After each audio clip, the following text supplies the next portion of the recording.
And I'm recording on. Okay, we're good. Okay, once more with feeling. Hello, everyone, and welcome to the Magus Brothers podcast. I am Tyler, and with me always is the wonderful. What's up, y'all? I'm Feyerbrand, and thank you for joining us on another episode. This is episode 18, as I just had to confirm with Tyler because I apparently never remember this anymore, which I guess is the new running joke, which still isn't very fun. Counting up to a Final Fantasy or like trying to think of a funny joke, like now it's just like all bets are off.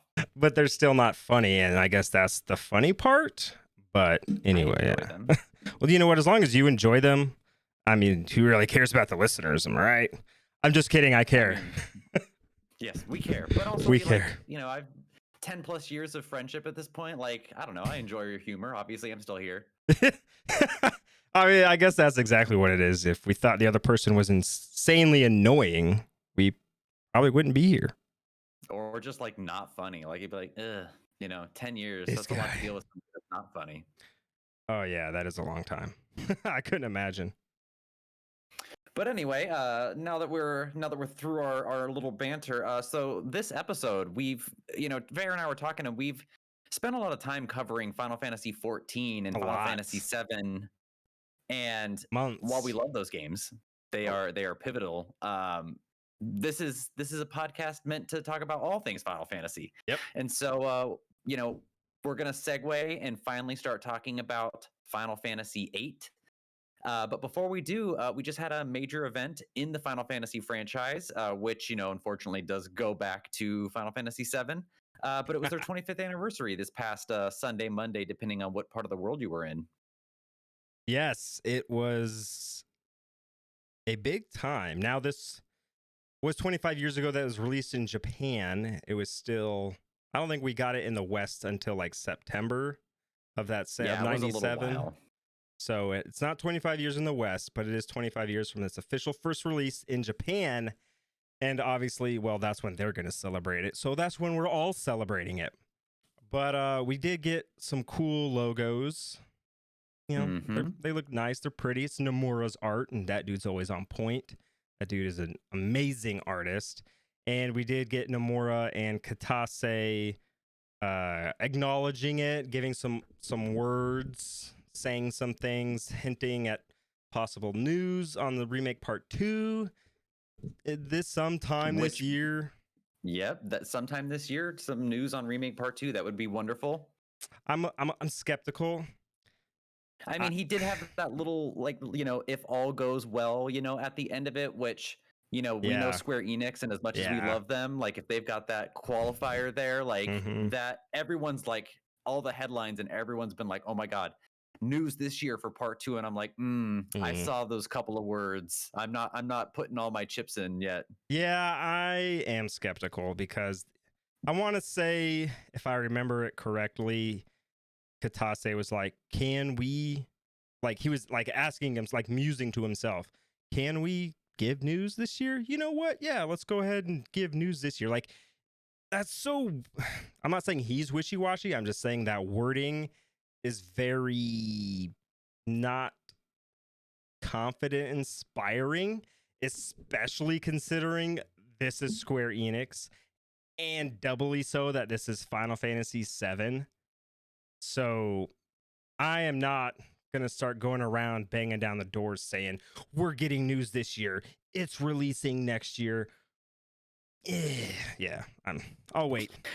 Yeah, point is, we'd love to see some news, some trailers, some information this year, but we're not all the way convinced yet. But it sounds like they're gonna try, and I hope they do. Yeah, and the other thing that they mentioned that was kind of noteworthy was that more Final Fantasy VII spin-off games to come. Oh yeah. Obviously we've got Ever Crisis. They've got First Soldier going on already. They kind of talked about that, which we aren't really covering because we don't personally play that game. But cool. I just watched the lore videos, which don't exist. Lore is all we care about. They don't even exist. But yeah, we don't really know what other spin-off games they've got in mind, but that'll be interesting and fun to see.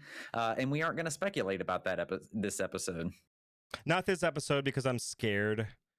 And you guys would like to hear my thoughts as to why I'm scared, jump in our Discord and ping me, and I'll come in and tell you why I'm scared. Discord plug. Come join. It's super cool. Yep, join the Discord. But anyway, now that we're done kind of capitalizing on that 7 goodness and wishing 7 a happy anniversary, let's talk about 8. This game came out in 1999, so about 2 years after Final Fantasy. I know, if you've listened previously, you kind of know my history with that, but I played 7 after 8 was already out, and I played 7 and then immediately played 8. I didn't know much about these games. I was young.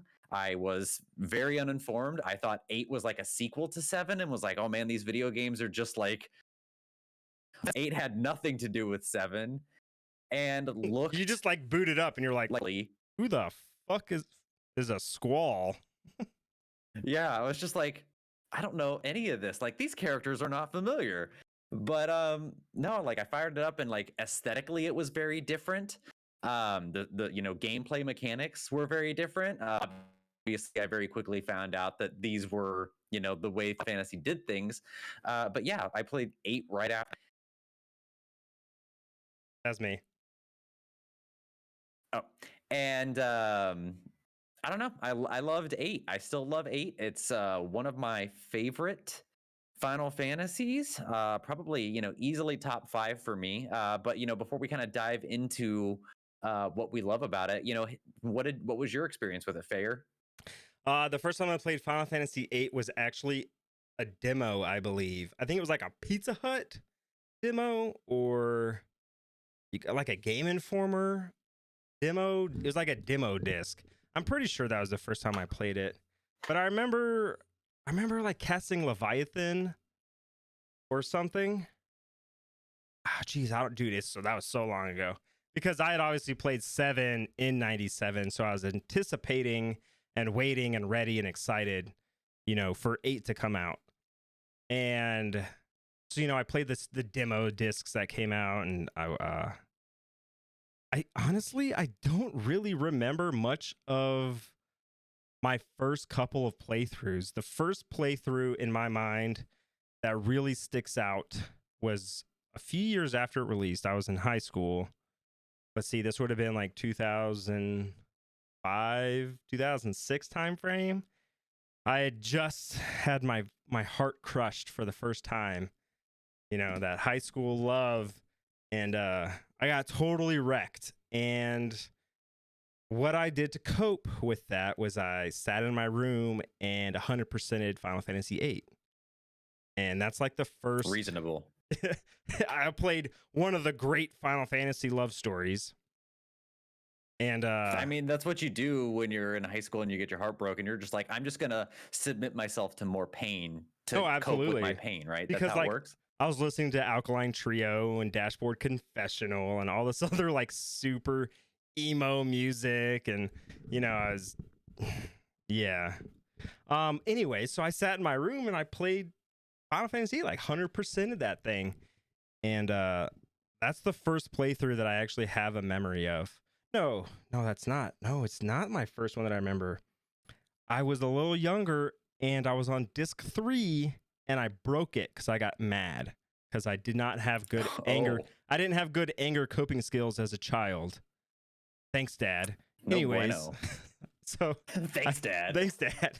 So, yeah, that's right. I did. I broke disc 3 because I died to a boss. And so I'd play disc 1 and 2 and then borrow a friend's disc 3. But Final Fantasy VIII, I'm like going way on a crazy tangent, like unloading childhood baggage on everybody.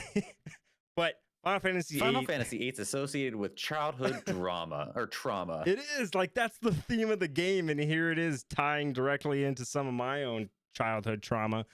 Life imitates art, Art imitates life. Something like that. But I love Final Fantasy VIII. I am not a hater of it. I love the junction system. I love it all. Now, man, that junction system was very so here's an interesting thing about 8. So I enjoyed 8 more as an adult in my 30s with a child and stuff like that than I think I did as a teenager, because I played it when I was young, when I was like 12-ish, obviously, but like I don't remember that playthrough. I have like little like snapshots of my memory, but like truly understanding the game wasn't until I replayed it in my teenage years at some point. Mhm. And I remember absolutely the game was hard to play for me or like replay because I just could not stand the Laguna segments, and there's a lot of them early on, Dude, I felt the same way as a kid. and I hated it. And then I became an adult with a child, more mature, wiser, and man, I'm just sitting here like I want a game. I want Laguna's game. Like, give Right? me all of that. Like Yeah. the Laguna story and like appreciating it. And we'll kind of circle back and touch on the why and the intricacies later. But you know, that story makes me cry when I play it. I love Mhm. the Laguna stuff. And you know, Laguna combat wise isn't personally an interesting character for me because like you're running up around a squall with a gun blade and then you get to Laguna after playing all these Final Fantasy games and he's just got like a machine gun. So like functionally it was dull to me. I was like, this isn't exciting. But man, I appreciate that story Oh, and how yeah. it ties into everything so much more as an adult. I have to agree. I think, like, I liked Final Fantasy VIII as a kid. I don't really know why, actually. But I agree with you that, like, as an adult, I'm slow playing it right now. It's my game of the month. And I'm slow playing it right now. And I this is like the second time within a year that I've replayed the game. And I am right there with you, man. Something about the way, like, I'm through all that teen angst now. You know, I'm in my 30s. I'm not a teenager anymore. I am an adult. And now that I'm through that teen angst, I also have a couple children in their teen angst phases. And that game resonates with me on like such a different level than it ever did as a kid. And it's so much better. Like, I thought I loved that game a lot as a kid. And I've always loved that game because I really, really, really enjoy the mechanical side of that game. But now, from a story perspective, and as a father, and as somebody who can cope and manage with their feelings and understand the way I felt as a kid, and now I can understand the way Squall and all them felt because they are a little older than, my oldest kid. So they could realistically be my children. Like, I could see that now. That's weird to say because I still feel like I'm 20, but like I could see them as my kids. And like, I just want to give them advice as like a dad. I'm like, you stupid. I just want to like grab them and shake them, like slap them. Quit being so dumb. Like, and I love it. It's great. I love it so much more as an adult than I think I ever did as a kid. And then the mechanics, since I'm a very mechanical player, are like the cherry on top for me now. Final Fantasy VIII is an incredible game. Yeah, as a kid, when I was younger, what I loved about 8 was like, obviously I played 7, and for me, granted, I had never played 6, but like stepping back, I can see the progression from how they got from Final Fantasy 6 to 7, like graphically, like it feels like like a natural step forward. Like Seven's Right. graphics at the time were great, especially like the backdrops and stuff like that. The set pieces, not the character models per se, they were good, No, you but don't like like toasters for hands? right? But the art was and the aesthetic was very, very good. But like when I got to 7 to 8, it felt like such a substantial jump up in Mm-hmm. aesthetic and Mm-hmm. art and the way the game looked. Like the summons blew me away, the GFs, but summons blew me away. I was like, these look fantastic. And they were And interactable. You could interact with them yep, in battles, the whole dude. like boost menu, like the whole Yes. boosting thing was so cool. And then you had the Renzo Kukin Oh mechanic when yeah. Squall would slash, and that was very interactive. And I was just like, oh my goodness. And the world, like Bellam Garden and stuff like that, like it was almost like I could see it was like here's this technologically driven world. The technology was a huge step up from where it was in 7. Like 7 had Right. technology, but like it was very like I don't want to say rudimentary, but like very slummy. It presented in like a dystopian way. Mm-hmm. Whereas in Final Fantasy VIII, like seeing Balam Garden and then is it Esther or Estar? I can't remember. I pronounce it Esther. I don't know. Esther. Um, it's almost like I could see Apple designing these like schools and like buildings. There's just like so crisp and clean and futuristic, Right. and it was just like very, very different. And Absolutely. And you drive a car around? yeah, like it was just a massive step up in my head, like in graphics and what you could see off of a PlayStation 2, and it just blew me away. PlayStation 1. Oh, PlayStation 1, that's right. Damn. I'm thinking of Final Fantasy X. I'm drifting a little bit. But the PlayStation 1 and Final Fantasy VIII was just a big step up from 7, and it was gorgeous, and I loved it. And story-wise and the characters, I didn't love as much as 7, but again, we'll get to that. Final Fantasy VIII was still phenomenal graphically, and I thought Squall was super cool. So did I. The Gunblade was so dope. 100%. Though I think the one thing that even got me as a kid, though, was that aside from Squall and Renoa, even now I struggle with this as an adult, and I say struggle, but like the side characters outside of Squall and Renoa just were never as interesting to me as Squall and Renoa. And even like if we compare it to like Final Fantasy VII, for example, where like I love for the most part that entire cast of playable characters. Some a little bit more than other, but for the most part, I love all of them. I didn't get that in 8. I didn't love the side characters as much as characters, aesthetically or personality wise. Like some were fun to use in combat, like how fun was Zell doing all the button commands? Like I thought that was so cool as a kid. Or like Irvine trying to spam his ammo button in his limit break. But like in the game, story wise, and like the way they looked, I was kind of like but I love Squall and Renoa. No, I totally get what you're saying, because like Final Fantasy, to use the same example, Final Fantasy VII felt like a full cast of 9 main characters, where each one has, their story. Sketchy in the original 7. Their own story, their own background, their own struggles, their own problems, character arcs. And then you come into 8, and everything is revolving around Squall and Renoa, and all the other characters around them are there to support their story and to further them along. Because like Zell is a cringe character. I can't stand Zell. Like he's cringe. Selfie, what is she? Trabia Garden? Like whatever, dude. Irvine, womanizer. Like okay, that's all he is. And then you got Keistis, however you say her name. She's just freaking whip mommy. So like whip mommy. she's a whip mommy.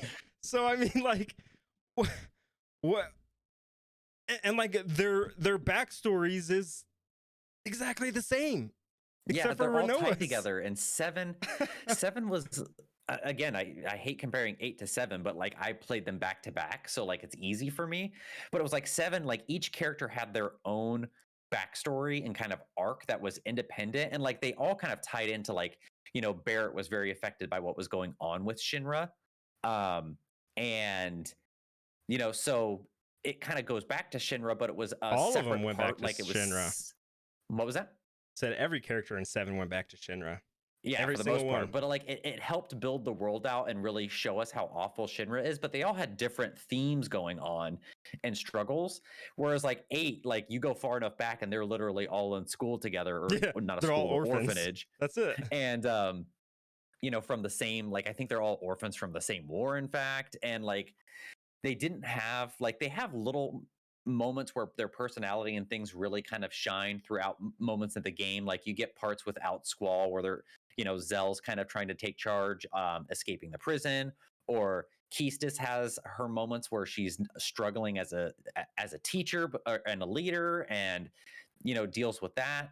You've got Irvine with his putting on like a show. His whole womanizer thing is like a show, which I feel like we kind of get that with Edgar from 6. Selfie, she has that moment where her school gets essentially blown up, and she has to go and save the school and go through the wreckage. But like they're never truly arcs. It's never like in 7 where you get to go back and like really dig into these characters and have moments with them where like you don't, to me, this is, again, we are not game reviewers, and what we state is not fact, but like, But this is when fact. you do Nanaki's backstory, you know, like, and he's howling up at Seto, like, it's just like, damn, I want to cry. But like, you don't have any moments with that with any of the side characters in 8 aside from Laguna. And you know what? Let's take this even a step further. Let's take Final Fantasy VII out of the equation. What about Final Fantasy IX? One of my most disliked Final Fantasies. Almost all those side characters, they get an arc. Final Fantasy X, they all have very good backstory. Final Fantasy XII, they all have. I would argue Final Fantasy X, where they all have good backstory, because that's a complaint I have with 10 too. Okay, not well, 10-2, but like 10 also. 10 as well. Yes, 10 as well. But it's still more. Well, I guess that's a conversation for another day when we start comparing different games when to we each talk other. about 10. When we talk about 10, are we ever going to do an episode where it's like Final Fantasy 8 verse 10, Final Fantasy 8 verse 7, Final Fantasy? We'll jot that down. That would be great. Because like now that I think about it, is 10's cast comparable to 8's? Because yes, like, I have the same problems. Like, with oh, like the now that you cast for the think same about it, reason. like think about 10. 10 is Yuna and Titus, and everybody else is there to support them. Same thing with Final Fantasy VIII. What? But Final Fantasy X is loved as one of the, it was voted like most popular Final Fantasy in Japan. And I know in the West it's massive. I think the reason 8 doesn't get that same hype is, one, people had, and again, I feel like I was trying to get to this, but I went off on a tangent. That's all we do. But like, we'll circle back around. I'll tie it up in a neat bow. But what I was trying to get to is that I thought 8 was one of the best like Final Fantasies ever and one of the most beloved. And it wasn't until I got on social media and really participated in the Final Fantasy fandom, franchise, like community, etc., at large, that I was like, oh, people don't really like 8 as much as I thought they did. And like 8's usually like, kind of in the middle there. People don't have like great things to say about 8 all the time. And I was kind of surprised by that. And I think one of the reasons that, based off of things I've kind of absorbed, that 8 isn't like in that upper echelon, because in the comparison to 10 we just made with the characters, 8 suffers a lot from, in my opinion, it gets hit on the mechanics a lot. Like, people do not really like the junction system, you fools, as much as like we do. I love it. We'll save that for another episode, through our journey of 8. But also, 8's story is kind of weird when you get into the later part of the game, and I am going to talk about that in this episode a little bit. But like, 10 has got that emotional gut punch, like twist of an ending. Well, twist is maybe a wrong word, but like that really messed up ending with Tidus and the feel sads with Yuna, and their love story is not it's more compelling than Squall and Renoa, in the way that it's presented, what they were able to do with voice acting on a PS2 and Final Fantasy X, like just what they were able to do, it just makes it a little bit more easier to immerse yourself in. Not that Renoa and Squalls are bad by any means, but 8's ending just got a little weird. Like, I think that's fair. The whole time compression thing, like, don't get me wrong, like 8's very easy to follow for me, but then as soon as you start to get to whole, like, okay, the bad guy is, because Ultimecia is there through the whole game, right? But like, Ultimecia is possessing Edea for a while, and like, you think it's Edea, but then it's not, it's Ultimecia. And then you've got like Adele in there for a little while, and then by the time you get to the end, like, and you actually see Ultimecia, you're pretty much seeing Ultimecia for the first time, aside from maybe like a little flash of her character here and there. And that's like right at the end of the game, like final dungeon, like save before, and you can't go back, I mean, you have to replay the whole thing again. It's not like 7 with Sephiroth or 10 with Seymour, where it's like, I mean, Seymour is, Sin is technically the final bad guy, but like, even then, Sin and Seymour you see throughout the entire game of 10.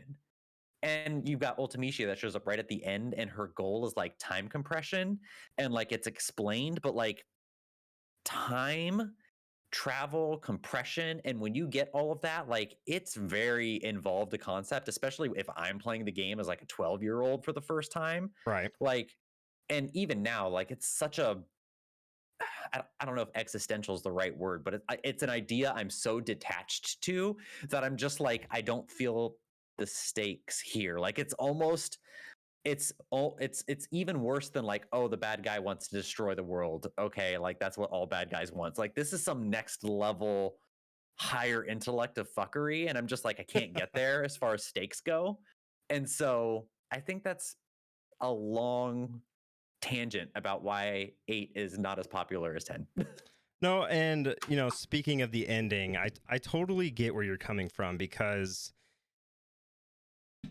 first off, the last bit of like the reveal of who the big bad was, they did the same thing in Final Fantasy IX, but they did it worse. They did it way worse in 9 because it was just somebody random. Whereas in 8, it was, okay, this is who it was, and we never really heard of her. However, she had been here the whole time, and this is how. Because she, her possessing these other people, that was how they got the sorceress powers. And that's why, like, it was only one person at a time that had the sorceress powers, was because she could only, possess one person at a time. And, she wanted the Alone or whoever and all that in order to do time compression, in order to basically make time no longer flowing and everything existed at one point in time. And so that way she could literally control all of space and time at one point and literally be master of the universe. And that did come out of left field, because at first, you're going to fighting the sorceress the whole game, and then all of a sudden, wait, she's fighting with you? And then you go to space and do the coolest space sequence I've ever done in a video game. God, yes. And then like the lunar cry, and then another sorceress cries down, and then Renault is a sorceress. And then what? Yeah, I know. I totally see what you're saying. There so much moved in like the last third of the game. Like once you got to Esther, so much developed, and so much was just like all over the place. And you're like, and like as a kid, like that was lost on me. That moved too quick for my dumb little brain to comprehend that. And like as an adult, yeah, I'm able to do that. And obviously, I don't know what the target age range is for a Final Fantasy, but it sure as hell wasn't a 10-year-old. But that's what I was playing it, and that's what I know a lot of people in our age range, a lot of people who first Final Fantasy was 7 or 6 or whatever, they were probably pretty young when they played 8 for the first time. And first impressions matter, and it's difficult for people to go back after the fact and try to look at something without bias and without like, oh, I'm gonna go into this game hating it. And when you already have an opinion on something, it's difficult to change it if you don't go into it with an open mind. And I know there's that's how I used to game. I would form an opinion, and then I'd play the game, and I hated it because I already had the opinion that I was going to hate it. And then I came back to it as an adult, and I was older and wiser, and I could go into it with no opinion and enjoy it. Because I was like, wow, I don't know why I didn't like this. This is actually really great. And I think that's the problem. Yeah, and I thought 8 was super cool because one, having come off of 7, you had Sephiroth, this very imposing Jaws-like, amazingly powerful bad guy, and then Edea. You get to see Edea pretty early on with the assassination attempt, and those cutscenes are super dope, especially when you compare those cutscenes they do, but like to what 7 did. Like we already talked about, like the massive step up in presentation, but Edea looked dope. Like when I saw Edea for the first time, I was just like, she looks wicked cool. Like it's a female bad guy. I thought that was super awesome. She's just like a badass sorceress, and I just thought it was very, very cool.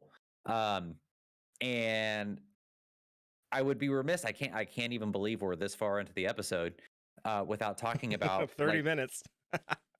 Can we talk about the intro to Final Fantasy VIII? Like, Oh, you mean how it's the greatest intro in video games history? yeah, the greatest intro in video games. Yeah, Fight Us. And definitely of all Final Fantasies, like when that song kicked in and just like the water just kind of like rushing back and forth on the shore with the choir, I was just like, what's going on? And then it's like the coolest intro ever. And then it like also like very like immediately sets up the game, you know, because you pick up right at like Squall in the infirmary from that fight. And it's like the most movie trailerist of like if you compare it to like Final Fantasy VII, like remake, like obviously like the graphics are amazing, and I'm not talking about graphics where it felt like a movie trailer, because like 7 remake didn't feel like a movie trailer. Like it was amazing, but it didn't feel like a movie trailer. It just felt like a natural intro to the game, you know, with Midgar then finally getting to Aerith. 7 is like, or 8 is like intersected like brief flashes from things that happen later in the game and other cutscenes that happen down the road. It was very much a movie trailer, where movie trailers are all comprised of those clips. So it felt like a movie trailer in the best possible way. And that song, like I can't watch that trailer to this day without getting goosebumps. Like, oh, absolutely. And you know, since we've kind of been comparing Final Fantasies a little bit, you know what the second best Final Fantasy intro is? Hit me. 10, which was the game we were comparing the cast of characters to the most. And I find it funny. 10's intro is amazing. That's the Blitzball intro with like that metal song in the background while Sen is attacking Xanarkand. And like that trailer is good. That stuff is freaking awesome. And I think 10's a close second for me, for sure. But 8's takes the cake. Liberali Fatalis. Liberali Fatali? Liberty Fatali? Something like that. Liberal Fatalis is... Liberal Fatalis. Fatalis is a confirmed liberal. Any Monster Hunter fans in the chat? Hey, you guys want to go hunt some fatty? Anyways. Liberal Fatalis is hands down... We did this to ourselves. I don't know what it... I don't speak... it's Liberi Fatali. Liberi Fatali. It's Latin, right? Or is it Italian? Yeah, I think so. I don't know. Liberi Fatali? Yes. Okay. That's what it actually is. I am if we're being serious for a split second. I am sure I am pronouncing it incorrectly. Feel free to come into our Discord and make fun of me. Discord plug. No, anyways, back to what we were talking about. That intro is incredible. Yes. To like and what's funny was when I was doing my slow play on stream, you know, you were in there watching one of the segments. I think it was when I started the new game, and you were sitting there, and yes, I'm segueing. You were like, why is Final Fantasy VIII's music more nostalgic than 7's? And that brought up such a good question, because like when I think of video games in my childhood, I think of 7 first, easily. And then, you know, 8, Legend of Dragoon, everything else, blah, blah, blah, blah, blah, blah, blah. But 8's music, you hit that. For some reason, 8's music brings me back to my childhood, whereas 7's music invokes other feelings within me. But you're totally right, dude. 8's music really is like, this was your childhood. Yeah, like 7's music. Don't get me wrong, 7 is good, because I'm not criticizing the music from 7 at all. No, not at all. But never. Like never. When I'm thinking of like cozy, just like relaxing music, like that overworld theme for 8, where it's like, yeah, it's like dun dun dun dun dun dun dun dun dun. Like that whole like with the chimes or bells, or I don't know, you know, I do music, but I can't really parse what those sounds are. Whatever it is. I don't know. Xylophone. That's great. But like that song is just so cozy. And like, I agree. There's just something about the music in 8 that just feels more nostalgic and more homey to me than like 7 does even. And that's a big statement. No, I agree. I think it's because the vibes are so different. Like think of like Balam Garden that vibe is like, dude, you could just throw on the FF8 soundtrack and just like kick back and watch the stars or something. Whereas you listen to Yeah. Final Fantasy VII soundtrack and you're like, I'm gonna go fight a fucking bear or something. And like, don't get me wrong, like Seven's got creepier songs. Like we've talked about, like Seven's got some like really creepy, even horror-esque like themes going on that are like really dark, and I like a lot. And like One Winged Angel is one of the best songs ever. The music in Bombing Mission is great, but like again, it's a different vibe. it is. Eight's No, just that's like, what it is. Yeah. Well, like 7 invokes feelings of like hopelessness almost. Like I feel like the world sucks. Where are we going as a society? And then you listen to 8 and you're like, bro, it's gonna be all right, man. It's all right, bro. Yeah. It's all good, dude. We'll be fine, bro. So 8 was good. dude, and like the man with the machine gun, which is Laguna's battle music. I don't know why. It's just that his battle theme is so, dude, it's so good. It's so good. I love 8's music. And Shuffle or Boogie. Oh, I know. Like, do I need to say anything more? Dun dun dun dun dun dun dun. It's so good. Oh man. Oh man. For anybody wondering, Shuffle and Boogie is the triple triad music. And if you don't know what I'm talking about, go listen to it. And while you do, you have to do a weird dance because it's just weird music. And while we're talking about Shuffle or Boogie, like triple triad, one of the like the best mini game pretty much absolutely. of all Final Fantasy. Like, come on. It's so good. It's in Final Fantasy XIV. Yep. In Final Fantasy XIV, if you get all of the cards up that were released up through Shadowbringers, you get a mount that is a triple triad card, and you fly around on it, and it plays. And you can even get the song Shuffle or Boogie, like as an orchestrion role from doing stuff. And if you have mount music on, when you're on that mount, it plays it. Oh my god. Dude. I need to tell my partner about that because she'll be like, "Ooh, I'm gonna turn mount music on, and that's gonna be my mount." Oh, she's into it. Oh, dude, the Shuffle or Boogie is her jam. Like that is her song. She loves triple triad. Oh, I didn't realize. I never thought to ask, but there you go. Yeah, There's reason. Like she came back to 14 even recently, and like she hit level 90. One of the first things she did is she's going and unlocking NPCs and like getting cards she missed and like fighting them over and over. And I just hear the music playing. I was like, all right. Yeah, it's good. It's good stuff. Triple triad. Sorry, Final Fantasy IX, whatever your stupid card game is called, is garbage, and it never should have existed. Was it Tetramaster or something? Stupid idiot card game that sucks. I don't know. We'll get to 9, but 8 had other weird, again, following the trend from Final Fantasy VII. 8 had other weird like mini games. I don't, want to know if mini games the right mini interactions. Like even the whole train sequence when you're with the owls and Renoa, like the whole like hide and seek, like rise and lower and run across the top of the train. Like let's just call it a mini game because that's basically what it was. Dude, I got my butt whooped as a kid doing that. Like all the time, I'd fail it.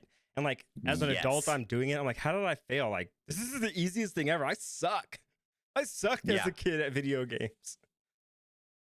Well, then think of like when you get inside the Ragnarok with Renoa and you're clearing it out with the propulgators or whatever they're called, and you have to kill them in colored pairs. Like weird. And then even saving Renoa in space is like a one-off like mini interaction too. Oh, it was. You had to keep her in the middle of the screen. Yep. And then you had the mecha spider, which oh my god, that cutscene, like Squall running from the mecha spider. Now that we're talking about it, and like Keith just guns it down. Yes. Oh man, but like running from that and it chasing you, like one, that was intimidating as hell, and two, like again, not necessarily a game, but like that was its own little mini interaction. And then you had the whole weird like walking up to the test tube like light with Bahamut and like trying not to walk. Oh yeah. Then you had the whole like getting down to Omega weapon. Was it Omega or Ultima that was down there? That was down there was Ultima. That was Omega's in her castle. Okay. So Ultima weapon, like you had to like do that right. All of Zell's Limit Break is basically like a fighting game, a mini game, so it's doing combos. No, totally. And I totally forgot about Well, the other one I was thinking. Oh, like you go into the Shumi village and you had to get, it's optional. You had to go and get like the different colored stones and all that weird stuff, and to be able to unlock the Ultima draw point at the end. Yeah, there was a lot of weird little things like that. And then you had the Chocobo forests.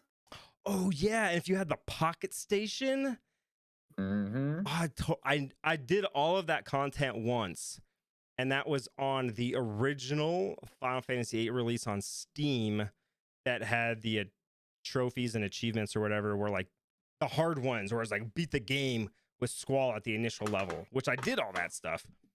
But that was the only time I ever did the Chocobo Forest stuff, because it had the pocket station stuff built in. And obviously as a kid, I didn't have a pocket station because they didn't release in the West, and my parents probably would have told me no anyways. Right. But yeah, so I'd never done any of that Chocobo Forest. I totally forgot about that. I think that was like a cool idea, but pretty terrible in execution. Like, could you imagine that now, where like Final Fantasy VII Remake Part 2, in order to raise your Chocobo, you have to download an app on your phone and like feed it like a Tamagotchi? Actually, you know what? I kind of want this. I kind of You're like, all right, I sold myself. What if Chocobo breeding is like Tamagotchi and you sync it through your phone? You talked yourself into it in like 2 seconds. I kind of want, well, like you're sitting at work or you're on the toilet pooping and you're like, dude, I can't play the game right now. Let me pull out my phone and like feed my Chocobo. Gotta feed my Chocobo. Like something. I don't know. Anyways. But yeah, and then you know, the draw system for drawing magic. There were just so many unique, and Final Fantasy does this a lot, right? Like every game, they kind of, for the most part, try something new. You know, 7 had materia, 6 had you like learning spells via equipped espers. Summons. Yep. Espers. 9, you learned abilities from the equipment. 10, you had the sphere grid. Like Final Fantasy changes things up quite a bit, but like 8 was especially weird. Like you couldn't use or draw magic unless you had the GF equipped, and then you had to draw magic from points or the monster to use it, and then you'd equip that magic to your stats, and then the summons or the GFs were also learning abilities that you could equip, but you could only have 4 equipped. So there was a lot of like min-maxing choices that you had going on. And then don't even get started on how game-breaking it was to do the card system. And if you did that really early on, getting some of the ridiculous magic, like the fact that you could get Squall's ultimate weapon before the end of disc 1 by breaking the game with card systems. And then of course their limit breaks were tied to their weapons, so you're running around with his final limit break. Like, again, I don't know if it was a choice where like they're all like sitting around in the room and going, okay, like we're going to give the player this level of control and options in 8 to really break the game. And also like the monsters' life and level was tied to your level, and the things they dropped were tied to level. So like there was so many intricate layers to combat in this game that were like at your control that just to me don't exist in other Final Fantasies.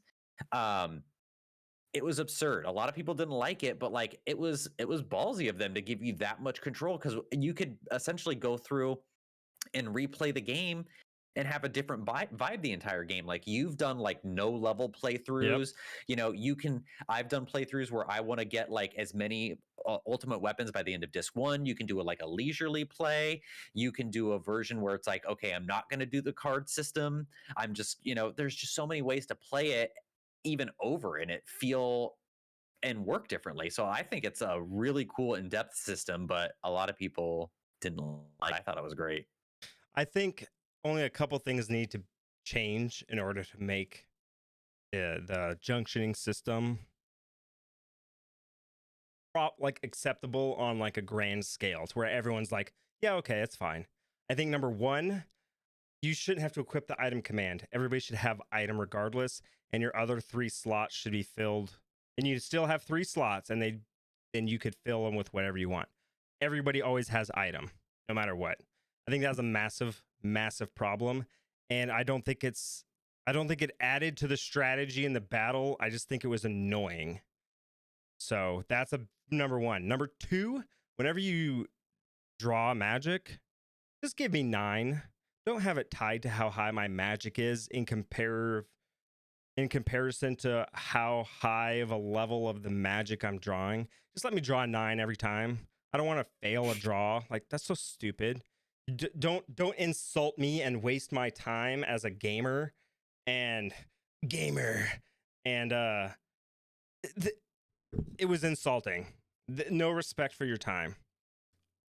That needed to happen. And then number 3 was kind of make it, well, the first 2 are the big ones. Number 3 is just more something that I would have liked to have seen. Make it to where I have to go hunt down rare monsters to find like a specific magic. You know, like don't make it so easy for me to get all of this magic. You know, like maybe through the card game, so that was an option you had, but then, you know, the other option was, let me go find these random ass monsters, and those are the ones that actually have the magic, and it wasn't tied to what level they were. So if I wanted to do a low level playthrough, I could eventually find the Aga spells and stuff. I think those 3 things would have changed the junctioning system overall a massive amount, to the point where you would not be hearing the complaints you have now. And I know there is a mod out there that addresses my first 2 points, I believe. So if you're ever in the, you know, you want to see what that's like, you can go find that mod. I don't remember what it's called, but it exists. Overall though, I love the junction system. I am a mechanically inspired player. I like to buy video games for the mechanics. And there is so much for me to sink my teeth in with the junctioning system, because it looks simple at first, but it's actually there's some depth to it. There's obviously systems with more depth now, but at the time there was not. And that's kind of the system that, you know, made me as an adult, you know, love mechanics in games. And like, I like to challenge myself in some of these games. Like I beat Final Fantasy VIII without gaining a single level on all of my characters. And then when I decided to level them, I leveled them a specific way with specific abilities equipped, so that when I had specific magic junctions into specific slots, all of their stats were 255. And I literally just obliterated everything at level 100. So that's why I like the junction system. Like I said, it's such a cool way to really add so many layers and choices into combat. Like the control you have is just ridiculous there. Exactly. And that's what it is. It gives the player agency. You know, you could play Final Fantasy IX, and really the only way to level in that one is forward. You know, you level up and you equip new equipment and you get new abilities. That's literally it. Yeah, you could challenge yourself. You don't equip equipment and you don't use abilities or something, but that's pretty much it. You're not going to get too much variation in your challenges. Whereas with Final Fantasy VIII, there's so much variation, so many different things you can do, and that's what I like. And I appreciate games that, you know, let me make decisions for myself rather than just being put on rails and like, this is what you're doing. You don't get to make any decisions about anything. I want to be halfway on the rails. I want the story to be on the rails, but I want my character growth and mechanics to be wild. I want it to be a train wreck. A Doom train wreck. Yes. So what would be some of your favorite moments from 8? This is easy. It's one of my favorite moments in all of Final Fantasy. It is the segment in space where Squall jumps out and saves Renoa and takes her into the Ragnarok. That is in like my top 3 moments of video games period of all history. I absolutely love that moment. It is. Can we talk about amazing. How Ragnarok is the best airship of all time in all Final Fantasies? Yeah, 100%. It's a freaking dragon ship with like guns and like, oh, it's so good. It's like its arms move, they grab things. Like, that's so cool. Yeah, 100%. They've never created an airship that's even ever come close to as being as awesome as the Ragnarok. Square Enix needs to step up their game. Let's go Final Fantasy 16. Give me like a everything you did after Ragnarok has been uninspired. Square Enix, come on. I mean, think about it. Final Fantasy 9 was some blimps. Final Fantasy 10, I don't even know what the hell it was. You never really saw it except for 2 cutscenes. It was weird looking anyways. Final Fantasy 12, I don't even remember what it looked like because same thing as 10. You never freaking saw it. 13, I don't even think you got an airship. I don't remember. 14 don't count. 15, okay, cool, a car, whatever. Yeah, give me a Ragnarok, bro. It's a freaking dragon spaceship. Like, first off, like space whales and kaijus, like that's just a thing that I resonate with and all that stuff. And then you're taking a freaking dragon spaceship. It's so good. But anyways, it really is. That's like one of my all-time favorite video gaming moments. I'm very passionate about that scene. I love that segment. I can tell. What about you? What's a good moment of 8 for you? So I've got a couple. One we already touched on. Obviously the intro. That intro and that song is just that's a given. That's just like a given at this point. I already mentioned it earlier, but that cutscene where you're chasing from the spider, the mecha spider as it's chasing you, like that was very intense. Like right. Talk about it happens a little bit later than what the bombing mission would be in 7, but like I'm gonna refer to the Dalit Tower. That whole sequence is kind of like your bombing mission. Absolutely, I can see that. And man, that was intense. A lot more intense than the bombing mission. I think that Scorpion, like coming down on you while you had to make it to the beach in time, was way more like insane than just make it out of the reactor before it blows up. You can tell that they learned. And like it evolved, and that's what I want to see. I'm not bashing 7. My point is that you can see the step up because it's a later entry. Big time. And then as far as like moments go, like when we talk about like favorite moments from all of Final Fantasy, one of the big ones we've talked about before is like Bahamut fighting Alexander from 9. But the lunar cry sequence, like not just like Squall jumping out of the ship to get Renoa, because that part's really emotional too. But like the full on lunar cry, like the moon kind of coalescing to an eye and then like a teardrop and then it, just like falling into the earth and all these monsters coming down, like as wacky as that is, that part was just tight. Absolutely. Seriously, one of the coolest moments in any, not just Final Fantasy, but like video game moments, like is just up there. I agree. And then really the whole, and again, I don't want to dive too much into this because I really want to save it for a different episode, but the people who know 8 will know this, but the whole, and we talked about this too, because when I made that connection, it blew my mind, but the whole Squall, Renoa, Julia, Laguna, like Alone, Alone, like all of that story and the way that it connects Rain, even what is it, General Calloway, just the way that whole story, like ignoring everything else, like that whole story and the dynamic and how that all comes together, and then the song. Oh yeah, Eyes on Me.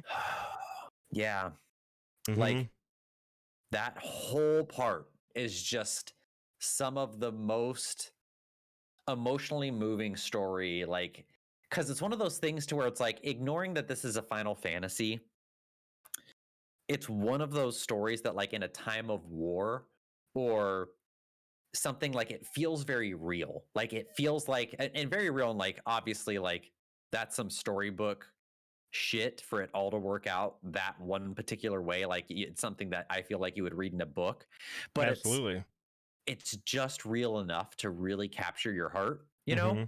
And I love that segment, like that whole narrative arc throughout the entire game. I love it. Yeah, and it wasn't just like dropped on you, you had to search for it. So I feel like a lot of people don't know this arc, so I kind of want to break this down on our show right now to make sure everybody sees what we're talking about, because this is an insanely layered realization and like plot point that I feel they didn't drive home enough, and that was on their storytelling. Honestly, I feel like it didn't drive it home enough, and that was part of the beauty of it. Like I didn't even connect every dot until I was an adult and was just like, oh my god, So, okay, so I'm gonna there's four parents, okay? You have Laguna, Rain, General Calloway, and Julia. Julia and Lieutenant Calloway, they had a daughter named Renoa. Laguna and Rain, they had a son named Squall. Now, that's like layers 1 and 2. You go down deeper. Rain still had her daughter from previous dude. That's Alone. Okay, so that is now Squall's half sister. All right. Now, Laguna used to be in love with Julia back before, Before he got Calloway, injured. before Yep. Rain, before any of this. And they had their thing. We saw that in the first Laguna flashback, and they had their night in the hotel, and all of Laguna's stories to Julia inspired her to write the song Eyes on Me.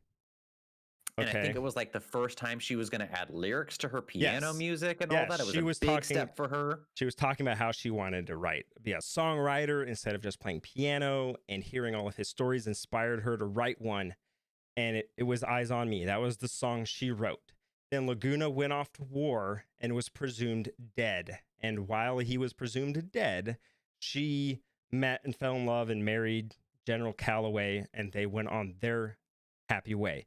And Laguna ended up in Windhill with Rain and Alone, where he then had a child with her, which was Squall. And then Laguna went off somewhere. I don't know where. I don't even know where he went. Did he go to Esther and go to space? I don't know if he went to space, but he did go to Esther and get wrapped up in all that, and basically became the president in that war and all of that. Yeah. And then Rain died from whatever. I think it's like a sickness. She died, which left very quickly after Squall was born, I think, too. Which left Squall and Alone as orphans because Laguna's a deadbeat dad and he didn't go back for his kids. And so they were then, Alone and Squall were then put into an orphanage, which was run by Adea Kramer. And, years and years go by. Big sis to Squall. When you see those flashbacks of Squall as a kid, that's Alone. And then years and years and years go by and they grow up. And then Squall and Renoa meet and fall in love, which is the children of them, and their parents were so connected. And they have they're dancing and falling in love to the song Eyes on Me, which is written by Renoa's mom about Squall's dad. And you start connecting all these dots and you realize it's like this massive lovey-dovey, hearts full of that's so good, man. Like that, I didn't understand that as a kid. None of that made sense to me as a kid, and it's so layered, and you learn about it. Like it's slowly, think of it as Legos. Like the very first Lego brick is put in like the first 30 minutes of the game, and then the end of the game is where you put that last one on top. Because you don't even really the game doesn't bash you over the head with it that Squall is the son of Laguna. Right. If when Laguna gets on the Ragnarok, very late game, you kind of go, oh crap, and kind of pick up on all of this. But yeah, just that whole connect, that moment, where everything clicked, and this was within the last couple of years, because I didn't revisit 8 again until within the last. I revisited it once on a slow play, and then redid it as a speed run for the platinum, and that it all clicked, and I was just like, their date where Renoa's finally opening up and Squall's even opening up, and of course you've got to get the band, you've got to pick the right instruments for this for the festival in Fisherman's Horizon. Get Eyes on Me. But yeah, you pick all the instruments and stuff, and I'm like, they're putting Eyes on Me, which the parents, and they're having this moment. I was like, oh my god, I was like, this is so layered and so emotional. It's like a 15 layered cake. And you're getting your cake and you're eating it too. It's so good. One of those rare moments in video games where you get them both, and it was beautiful. Again, it's not a single moment, but that whole narrative flow through to get all of those layers and to get those characters' stories, and it's just so good. It's a far more subtle because really, yeah, Renault and Squall are great and like they're fun and I love their relationship, but like their relationship is made even deeper and more meaningful by the story that leads up to it. And that's one thing, for example, like in 10, going back to that love story with Titus and Yuna, like it's deep and it's told really, really well, but like it doesn't have that same Right. backstory and like involvement to get to those two's love story that like Mhm. 8 does, for example. Like, oh man, I It love that. I I love guess that angle in 8. 10 has as since we seem to be finding a lot of similarities between them. Um Titus and Yuna's fathers were friends. So Yeah. that's as many. Obviously, nowhere near as impactful or anything as Ace, but I just want to throw out another similarity. And they were friends and they never should have been. Like it's just weird coincidence. So another weird similarity. But anyway, so the punchline here is that 8's great. Before we kind of wrap up the episode, as far as 8 go, we did some highlights. As far as 8 is concerned, what would be some of where is 8 weakest in your mind? From the total franchise, what do you wish it did better? Why does it not like become number 1 for you? Well, I mentioned my issues with Junction. Even though I like the Junction system, it can obviously be better. And then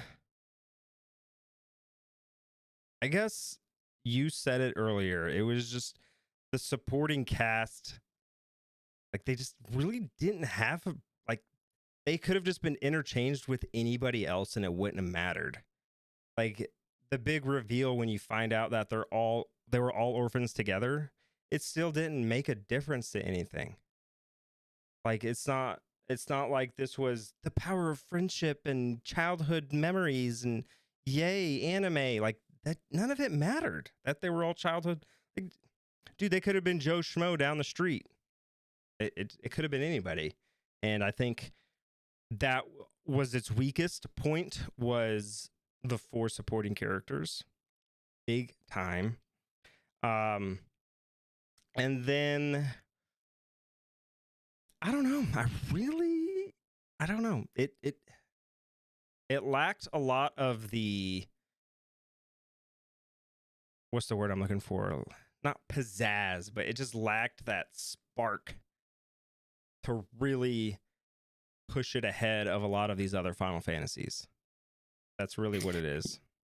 Yeah, I think the big things for me are, the cast of characters. We've already talked about that. I just did not find them overall as compelling as, say, 7 or even